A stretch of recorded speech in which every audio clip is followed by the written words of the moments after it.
Madam Speaker, I don't know why you'd think landlocked districts are, after all, this country builds aircraft carriers, and a majority of it is from landlocked states and goes into it. Anyways, our plan to expand ferry service seriously would not be possible without the support of New York's congressional delegation.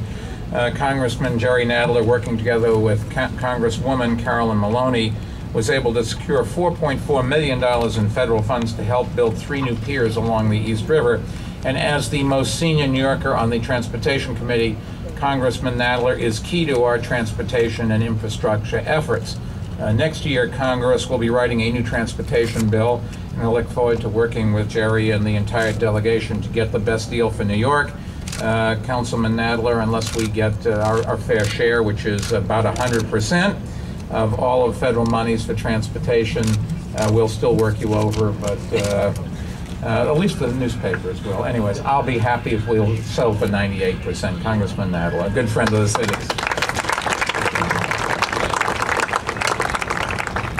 Thank you, Mr. Mayor. Let me say I'm very happy to be here on this auspicious day to help inaugurate or to announce the ferry service.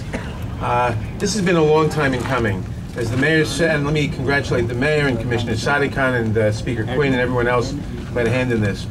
And as I said, this has been a long time in coming. The $4.4 million which we got in the T-Lou bill of 2005. We had to apply for that in 2003.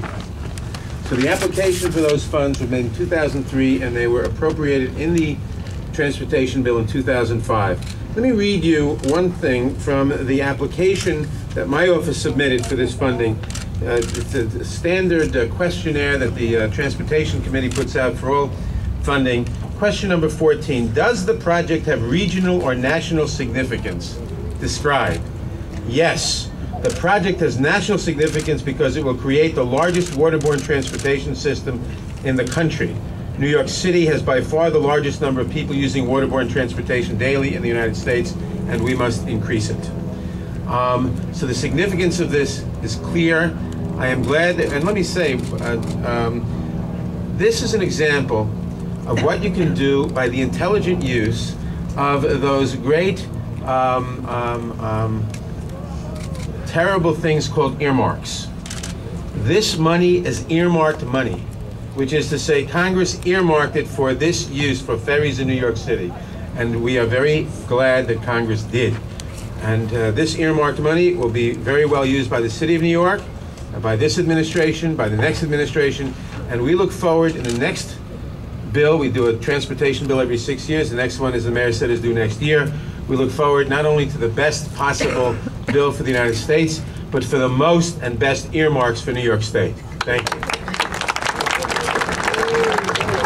Jerry, thank you. Let me point out something else to you, which you may not know. I believe the following is true, that 50% of all of the people who take railroad trains every day are people that take trains in New York City and the region. 50% of the whole country.